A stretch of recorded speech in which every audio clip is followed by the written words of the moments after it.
Awesome! Hello everyone and welcome back to my channel. Now if you've seen recently we've been putting out quite a few videos because, felt like it, and it's pretty good. It's been going pretty well. You've been enjoying those videos, which I'm glad to hear, and getting good sort of numbers on the likes and the views, so yeah, can't really ask for much more, can I? But you guys have asked for revision videos on chemistry and maths. Today we're going to be doing one on math, and well, it's going to be a very quick video, very briefly going through how to get an A star in maths. This can apply to both A level and GCSE. The principles pretty much remain the same, and yeah, let's get into it. Tip number one is to revise smart. When I say revise smart, maths, as you all know, is a very different subject. It doesn't require a lot of memorization, it doesn't require a lot of understanding. It more requires just practice. You can't sort of revise from a textbook. What I would say when you're revising for maths, I would say is to very briefly use past papers or past questions. Questions from a textbook or questions that your teacher gives you. Even if you're not using them, or even if you don't intend on using them immediately, if your teacher offers you, a bank of questions, always say yes, always accept, because you never know when you're going to run out of questions during your revision, or you never know when you're going to run out of particular questions on a topic. So always build up a huge bank of past questions or practice questions or anything, and just go through them like a bullet, just zoom through them. I wouldn't recommend spending hours and hours of your time making reams and reams of notes, writing down, highlighting, because for maths you can't really do that. It's not helpful, it doesn't do anything. The best way of practicing maths is to just do practice paper after practice paper after practice paper, question after question, and just get that drilling into your head, because that's the only way you're ever going to learn maths. It's basically a very practical based subject in terms of you need to do it in order to learn it. And the more questions you do, you'll find the much more higher marks you get in practice papers. You get what I mean? Yeah, so like the more papers you do, the better you'll do in the exam. So that's pretty much all there is. What I would also recommend you guys doing is use the formula sheet, but don't use it. It's confusing. The formula sheet is a gift to you guys, and you need to know that it's there. You need to know what formulas are on it, and etc, etc. What it means is that you guys do not need to learn those long equations. What I mean is, for example, in A level you've got binomial distribution. You don't need to learn that massive long equation, or sort of that expression which you need to just input numbers into. I can't remember it now, but it's like goes n, c something, and you don't need to remember any of that because that's given to you on the formula sheet. But things like formulas like surface areas and volumes or shapes, for example a cuboid or a cone, they might give it to you in the exam.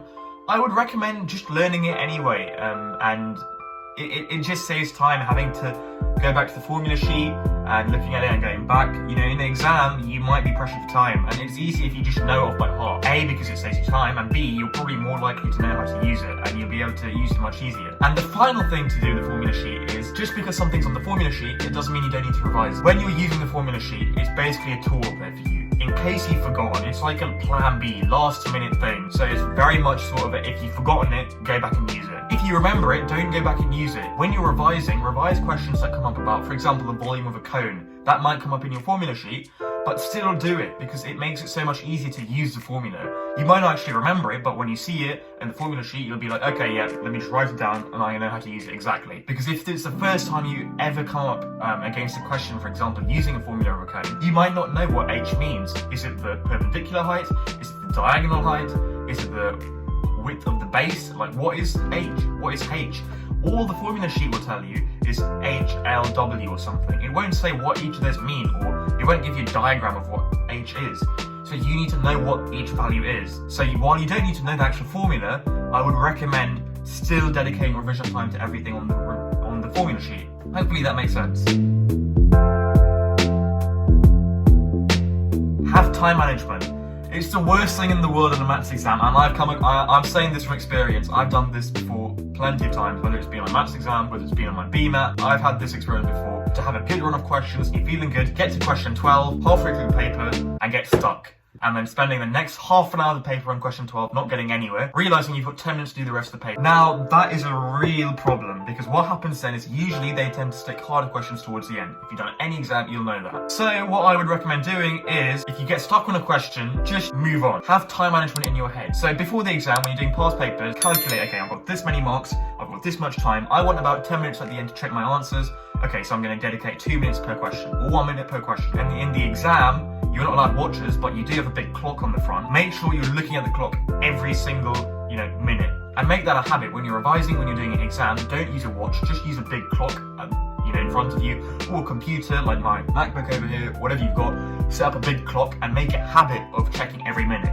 If you're doing past papers and you realise you're not checking the clock every minute and you realise you're lacking on your time management, set an alarm to happen every minute throughout the exam. So when the alarm goes off, you look up and you check the time and you get back down and you move on. So whenever the alarm goes off, you look at the time and move on to the next question. Keep doing that until you naturally start to look up every 1 minute and move on, because that's a really good habit. You will perform really well and much better than the rest of the candidates if you stick to time management. They can also dot hard questions in random places. They can have 5 harder questions, put them in question 10, 15, 20, 25 and 30, so that when you get to one, they're going to think that you're going to get stuck. So if you just spend a minute on the question and you realise that you're not going anywhere with it, just move on. Circle the question or write at the front of the exam paper, number 10 in big, and just move on. So that you know that you're sticking with time, and it makes you feel a lot more in control of the exam. What's easy to happen in an exam is that you lose control of time and you feel really panicky because you've lost control of this exam. You need to stay on control of that paper. You need to be dominating that paper. So you need to be knowing that you're going to do this question at this time. If you move on after each minute or after each 2 minutes, you're going to feel in control of the paper. Despite any hard questions that come out, you're in control. You know, okay, yep, I've done this question, I've tried it, it's been 2 minutes, I'm going to move on. I know I've got enough time to do the rest of these questions. Because you might have a question at the end that's worth 7 marks that you can do in your sleep. It's happened to me, believe me, stick to time management. The next thing I'd say is the calculator. The calculator is obviously allowed in A-level. I'm not sure which GCSE papers you're allowed it, but in A-level it is allowed. I think blanket, wide, just completely it is allowed. So what I would say in terms of using a calculator is, when you're using a calculator, make sure that you're using it smartly. Don't resort to a calculator all the time, because it takes up time, What that can do is that can offset your time. What you should be using a calculator is for sums that you clearly cannot do in your head. Something like binomial distribution, you can't do that in your head. Something like trigonometry, you can't do that in your head. Those things use a calculator for. Things like 100 plus 50, don't use a calculator for it. Learn how to do those things. Be good at mental math. And a way to practice that is to, whenever you're free, get a calculator and type a random sum in. So just close your eyes and type a 3-digit number in.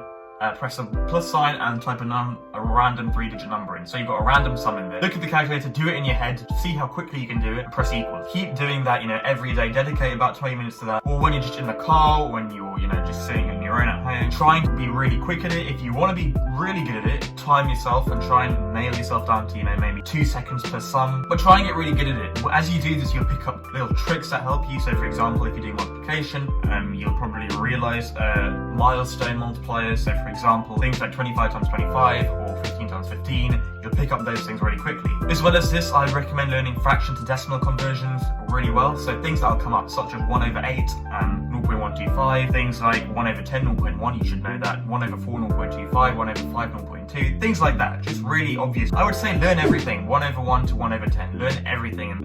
Some of them are probably pretty easy, 1 over 1 is 1, 1 over 2 is 0.5, but things like 1 over 7, 1 over 9, pick up those things. And once you learn those things, it'll be really easy to know what 3 over 7 is. So if you know what 1 over 7 is, roughly 0.14, just multiply 0.14 by 3 to get 3 over 7. And in the exam, it'll be there like that. You don't have to use a calculator, you can just keep it with your rhythm, you don't have to stop, get a calculator, lose your train of thought. It'll be so much easier in the exam if you just learn to do these things, man, and without using a calculator in your head. Awesome, so I think that's everything really. I can't think of anything else particular to go through, but I hope that was useful to you guys. If you've got any other questions about the maths exam, anything in particular you want to ask me, any questions about what I've gone through in the video, just drop them in the comments below.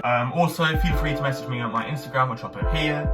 And yeah, that's everything. Make sure to smash the like button, and most importantly, go subscribe. We are nearing the 100 subscriber milestone, which is very exciting. Please subscribe, it's been going really well recently, so keep that up. And yeah, see you guys in the next video.